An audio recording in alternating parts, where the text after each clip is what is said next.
loves, and welcome back to another episode of Relationship Tea with Tina.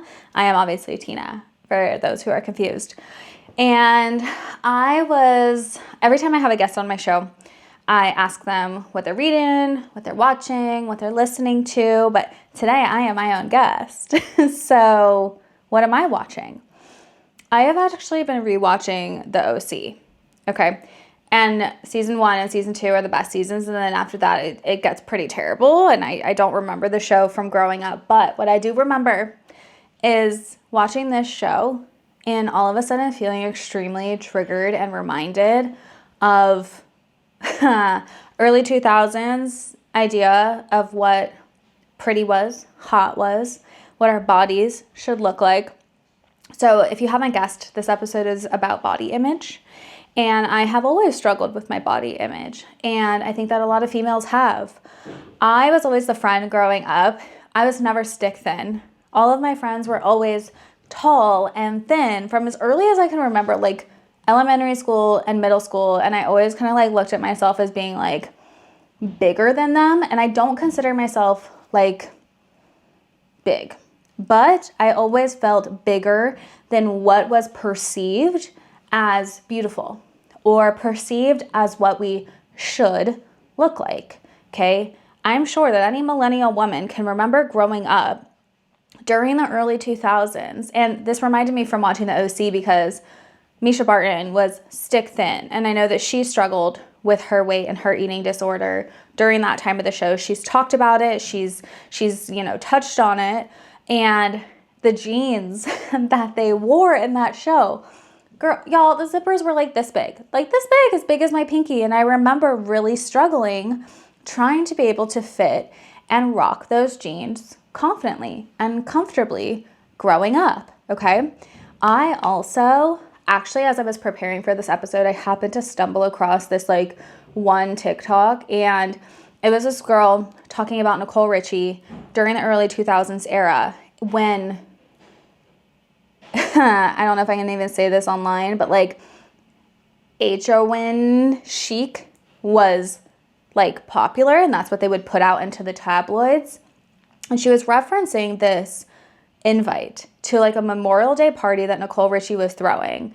And I'm gonna read you the bottom part of the PS that this invite had in the 2000s. Her account was Jill Badlato. This is the account. If you're watching on YouTube, I'm showing kind of like the video. I don't know if my camera is going to zoom in on it, but I'll include a screenshot if I can, okay? But at the bottom of this invite that apparently went super in the media, people said that they had a problem with it, and it was this huge ordeal. At the bottom of it says, first of all, it goes through from Nicole Richie, Memorial Day party, my fellow Americans, come celebrate, we're going to get drunk, this and that. And then it gives the address of where the party is. And then it says, there will be a scale at the front door. No girls over 100 pounds allowed in. Start starving yourselves now. See you all there. I literally had to do a double take that this was real. I don't remember seeing this going around the media growing up, but I do remember diet culture growing up. I've had conversations with my mom too, as her and I have kind of prepared our own podcast around how, she was sent to fat camp growing up as a child. And she grew up when the days of like Jenny Craig and diet fads and fast immediate fixes were the thing. And everyone was made to feel less than if they weren't stick thin. I remember I worked at Abercrombie as a teenager too when I was like 16. And they put you in their clothes. They make you wear their clothes. And I remember being so scared that I wasn't going to be hired as a model because I couldn't fit into their jeans. They literally had sizes, but all of their sizes were relatively the same. I barely fit in them. And sometimes when I even go to the stores today, like I went to Zara not too long ago, and I was in the dressing room And I had like a nervous breakdown because I was trying on pants and I was sizing up, because I know that every time I go to Zara, like I gotta size up. And I sized up like 2 or 3 sizes, and I still could not get my pants above my thighs. And I was like, what the actual F? And I know that we are more than our pant size, okay? I know that, but that does something to someone when brands don't actually size their clothing correctly and make all of their clothing extremely, extremely small. It really messes with our minds. I'm sorry, it does. And, I was an athlete growing up. Like, I was a competitive cheerleader. So I always had like bigger muscular legs. And I remember boys in school calling me thunder thighs and always commenting on that part of my body. And it made me so insecure about my thighs. Luckily, my husband now, if I tell him I even want to remotely like change the way my body looks or lose weight, bless his soul, he's like, absolutely fucking not. Absolutely not. I love you the way that you are. And it took me a long time to also grasp that mentality. It has been a very, very, very long journey of me trying to accept, embrace, and love and celebrate the body that I was in. And as I kind of think back on it, growing up, like I think a lot of people were never taught how to actually create healthy habits. It was always kind of like one huge scale or the other. And there was like no education or conversations, even at least in my household, on how to actually like fuel your body with delicious, nourishing foods and how to like exercise in a healthy way where you're not like overdoing it and putting your body through hell. And, there's never that conversation around finding balance with also creating just like having it be a new lifestyle. We've grown up in like the world of instant gratification, right? We also have to recognize that we adapt and adopt our parents' body image issues. So like if you had a parent that was consistently talking about needing to be on a diet themselves, listening to them pick apart their body, and are struggling with their weight if they were overweight, talking negatively about themselves, having unhealthy relationships with food. We've all heard of the almond moms, right? And we've all heard of the parents who just feed their kids donuts and junk. So there's never this like autonomy when it comes to learning what's good for you, what feels good for your body. Focus on how you feel, right? And so parents, it matters how you talk about yourself. It matters how you love yourself. It matters how you treat your body, how you talk to your body, your mindset around your body, because your kids are listening. Kids are listening. My mom and I have also talked a little bit about how her body image stuff does impact her kids, does impact us as well. And I just think that it's very important to notice, right? And for so long, we feel like we determine our worth, and I've done this. I've determined my worth on my size for a very, very, very long time. That if I wore bigger pant sizes, was I really worthy of love? Was I really worthy of actually being happy inside of my body? If this is what I was happy with and comfortable with and what I actually felt good in, right? Like I said, we grew up in the era of like quick fixes and starving yourself and weight loss commercials. And I think that it's just so important to realize that quick fixes aren't going to do anything. Like truly, name something that you've done, that you've accomplished, that you're proud of by doing the quick fix, by doing the, fad diet. Did that last? No, I've done that before. I've tried it. I've tried it all. There was like a point in my life where I tried to do like that like honey, cayenne, lemon even diet to like drop 10 pounds. I'm guilty of even Googling how to lose 20 pounds in 2 weeks. Like what? That's impossible. You physically can't even do that. But that's because I was just so ingrained that my worth was determined on my size, right? There is no quick fix to anything that is worth doing in your life. That applies to relationships that you have. That applies to the dreams that you're trying to create for yourself, your career. Like, good things take time. And I am learning that now at the age of 34, right? And I just think that good things also take consistency. Good things take time. Good things take effort. Good things take commitment. Good things take discipline. They take practice. And I have been really leaning into that during this chapter of my life, okay? And I believe that we had this phase, okay? After the whole like skinny era of the early 2000s, we went through like a whole phase where people were bringing more awareness to body positivity, body inclusivity, and making a label out of everyone's size. And for some reason, that bugs me. It still kind of bugs me to this day. Like, why can't we all just like be without having to label ourselves as mid-size, as plus size, as skinny? Can't we just exist, right? Can't clothes just get their shit together and brands just get their shit together and just create a beautiful shopping experience for everyone without having to put a label on it so everyone can just feel like accepted for who they are? Okay? I know a few brands have gotten better at this. You know I mentioned Abercrombie earlier, how terrible they used to be, but I really enjoy their rebrand. I really, really do. I really enjoy their rebrand, and I really do think that they have come a long way. I really do. But I just want us to all kind of find some peace being able to focus on just feeling good in our body, being okay saying that we want to look good, that we want to feel good, that we want to look in the mirror and like what we see back.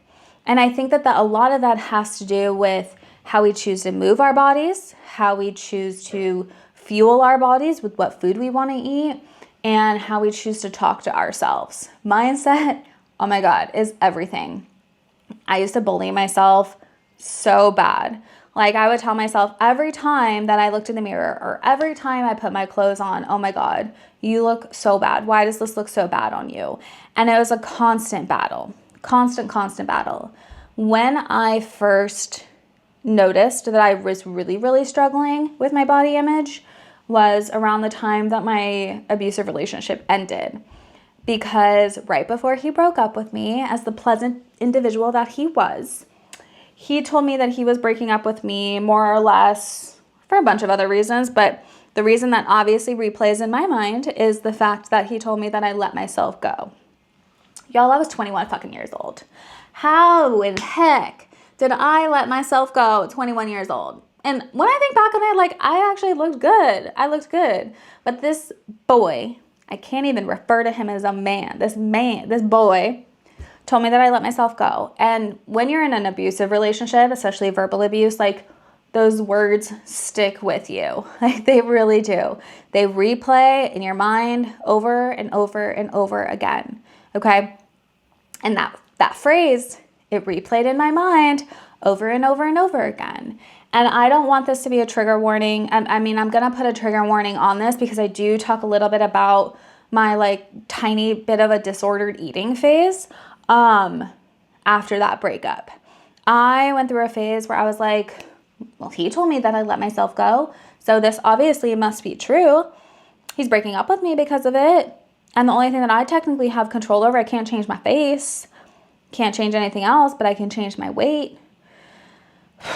So I started to like take Adderall in a very, very unhealthy way. I do not suggest you do this. It is very dangerous.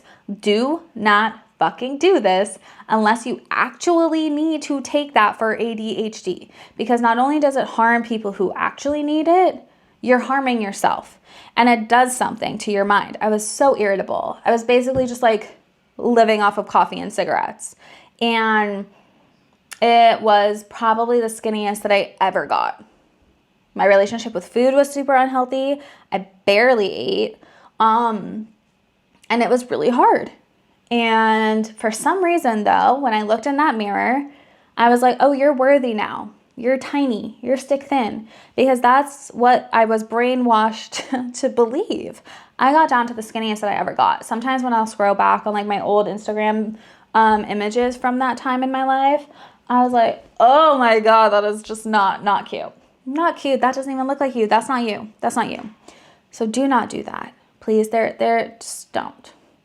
I have the same feelings kind of about people who are using Ozempic now for all of the wrong reasons. Me and my sister did a whole episode about that, and it's going to be coming out next month. So we do a deep dive into the whole Ozempic vibe, but it was kind of giving that same energy, okay?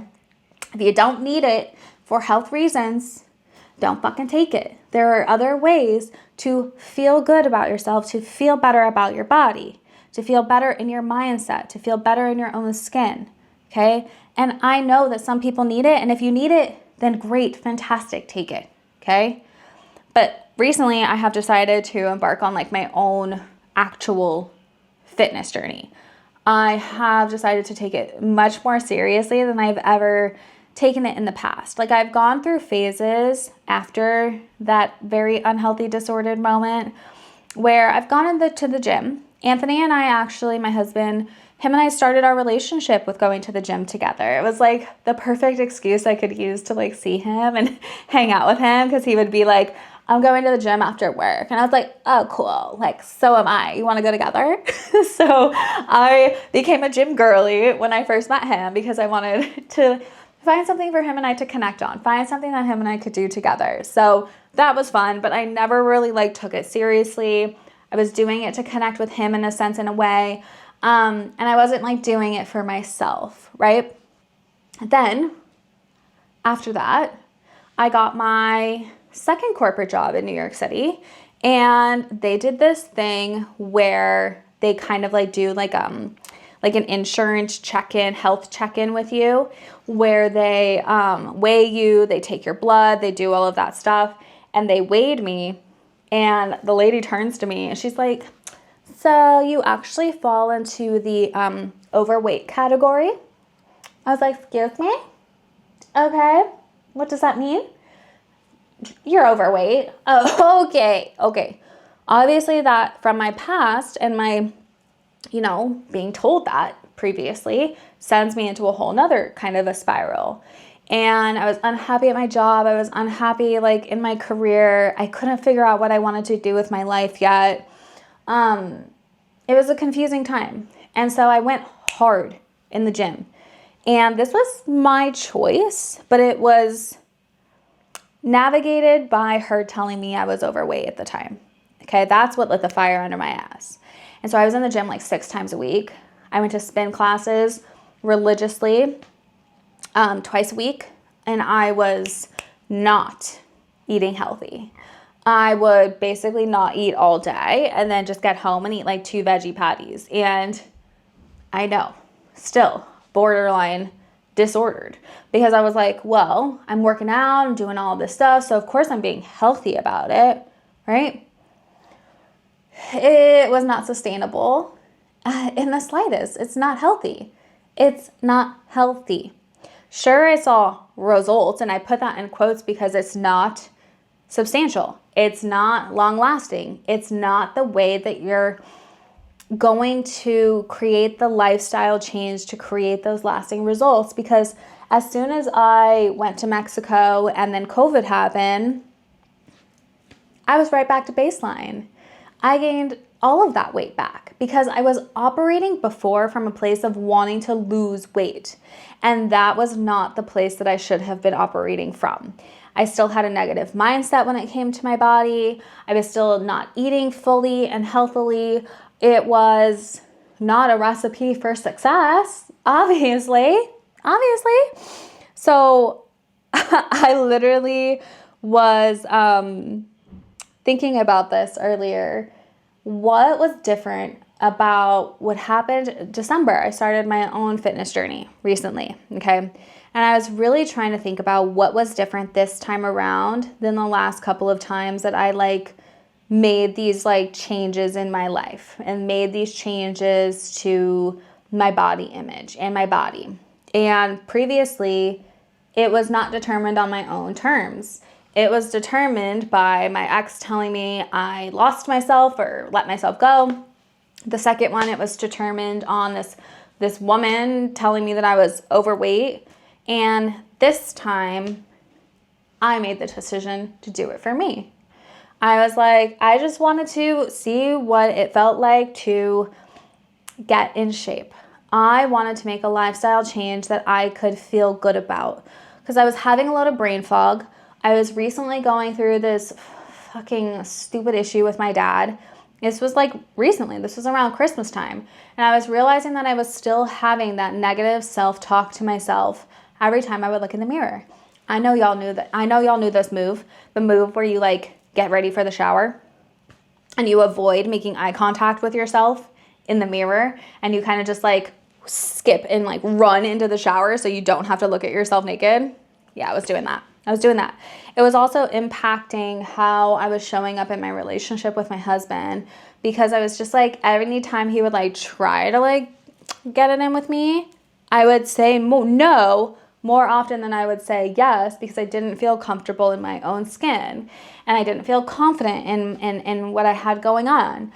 And I think that was starting to impact him, consistently feeling like rejected because every time he would try, I would be like, no, but it had nothing to do with him. It had everything to do with me.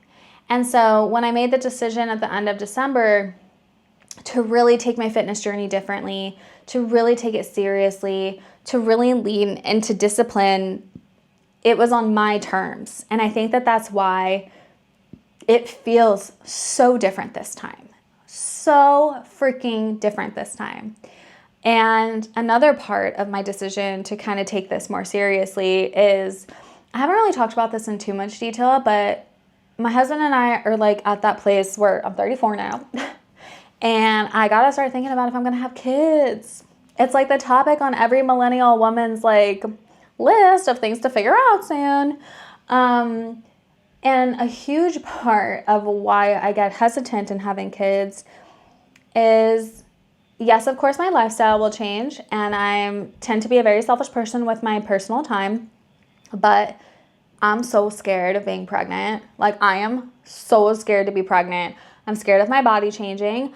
I'm scared of what's going to happen to it, and I really, really wanted to do this to see what my body was capable of and to kind of push myself a little bit out of my comfort zone. Because I just want to know that I can do this. I know that I can confidently have kids and I can be pregnant and have a great pregnancy. I know that. But there's something subconsciously holding me back from putting my body through that. So I wanted to see if I could get in shape. And this time, as well, I'm not doing it to lose weight. Hell no. That is not the goal. The goal is to feel better in my own skin. The goal is to not have brain fog anymore. The goal is to say yes when my husband wants to get it in. The goal is to be confident in how I carry myself and just feel like I am taking control back of my own body a little bit. And that's why this time has felt different than any of the other times, because I'm not weighing myself aggressively. Before, when I was going to the gym consistently and not eating great, every time I would go to the gym, I would weigh myself. And I hated that because it would send me into a fucking spiral, and that is not how you should do this. Throw the scale out. Throw it out.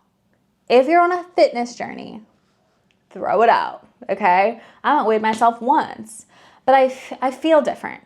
I feel different. Do I look the way that I want to look yet? No, but I know that that's coming. I know I'm only like 30 days consistent with my workouts, and that's like scratching the surface level here. Do I feel different? Hell yeah, I feel different.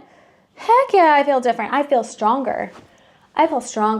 My clothes feel a little bit better, and my mindset is so much better.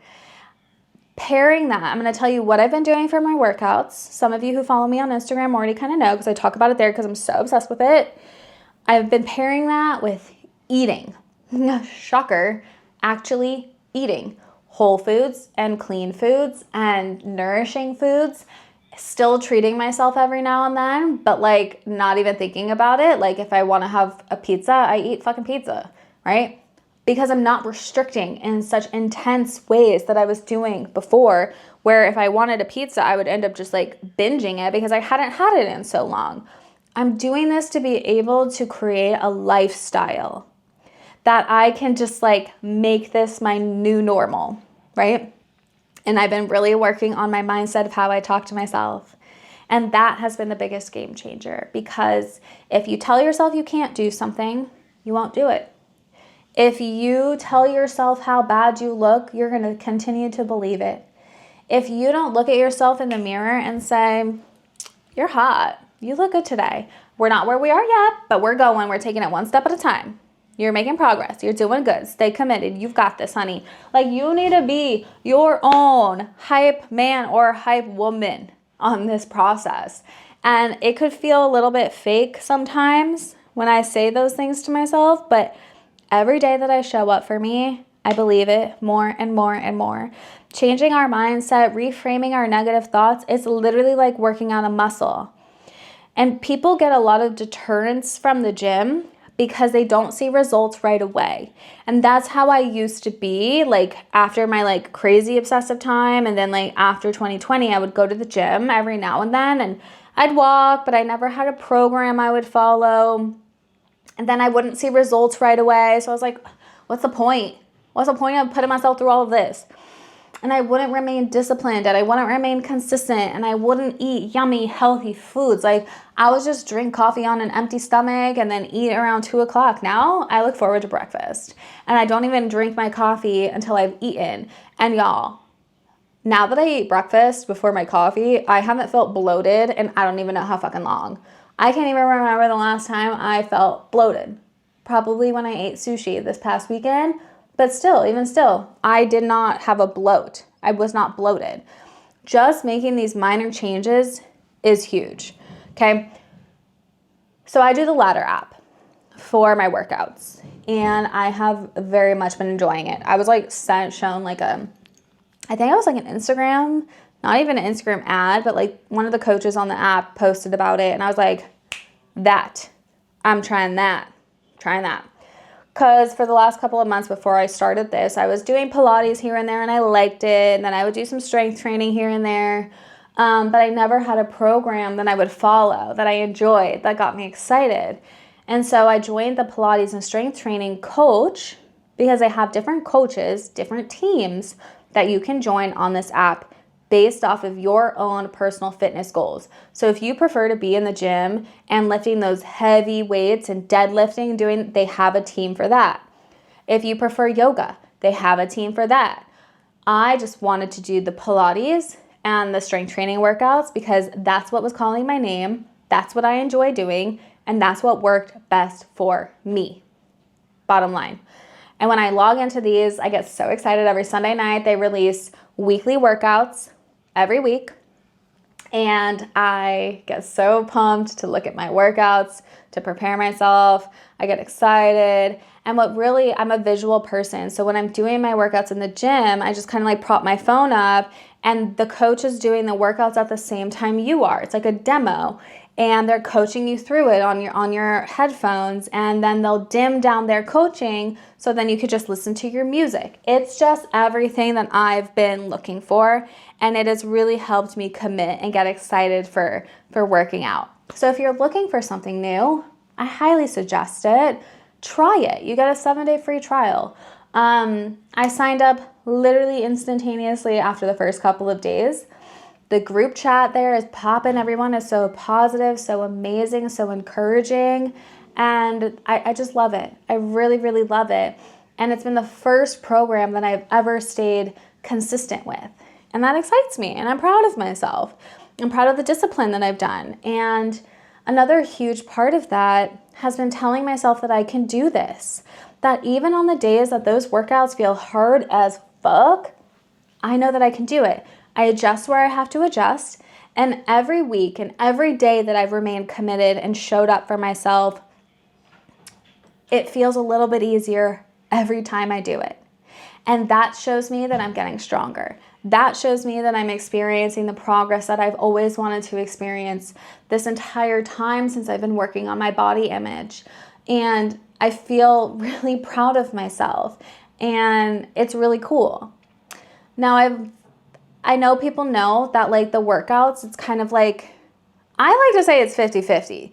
People say eating is like 80 and workouts are like 20, but I don't fucking know the math. I just know what I've been doing, and I know what's been working for me, because I've now been paying a lot more attention to the food that I put into my body, and I don't starve myself anymore. Shocker, right? I know. But I eat whole foods. You know, me and my husband, we cook now, and we don't do a lot of takeout because you just don't know what they're cooking your food with. And every time I eat a snack, hell yeah, I still snack, because your girl loves her sweets, and I love my chips, and I love my cookies and all of that stuff. But now I just like replace it with different versions of it.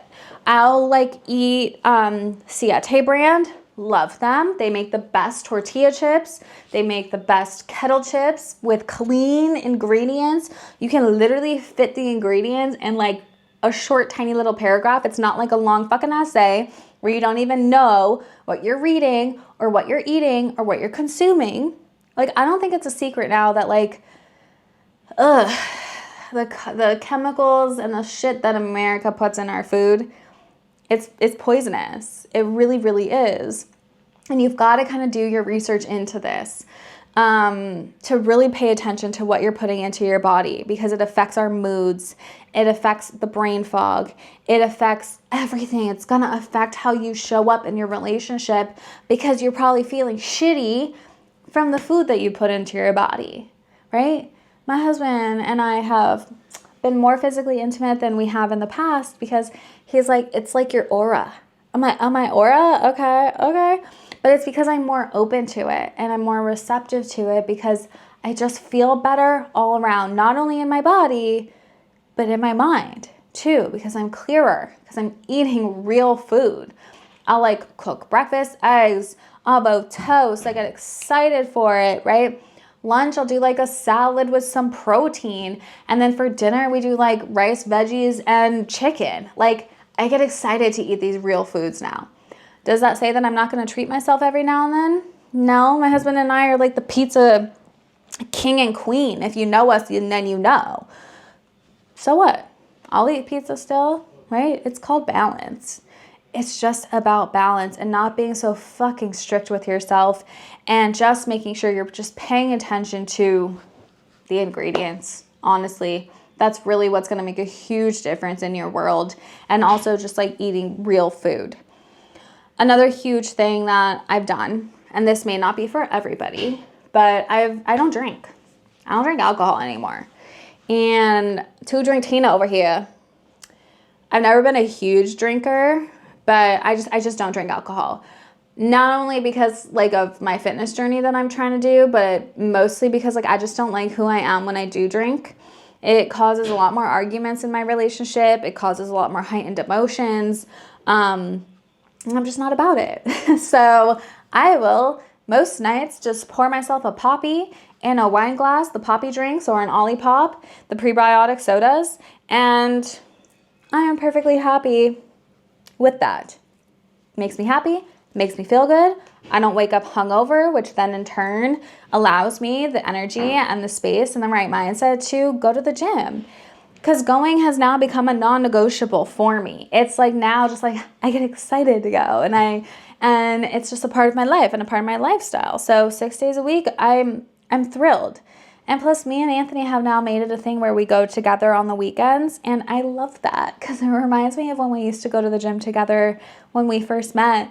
And it's a really awesome way to just create intimacy in your relationship and just like do something together that releases those endorphins that gets you in the right mood, if you know what I'm saying, okay? What else do I have on here?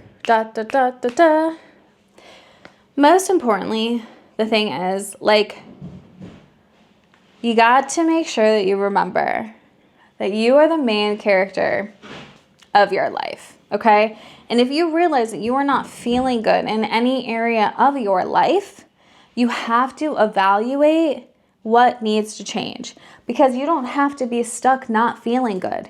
You don't have to be stuck just as you are now if you're not happy with that. We often think that like we have to wait for our outside circumstances to change or any for us to be happy. But happiness is a choice, and I was realizing that like I just wasn't feeling good and I wasn't happy because my mindset was garbage. It was shit, right? And all of this stuff is intertwined. The food you eat, the habits that you create, the way you move your body, right? The way you talk to yourself, mindset.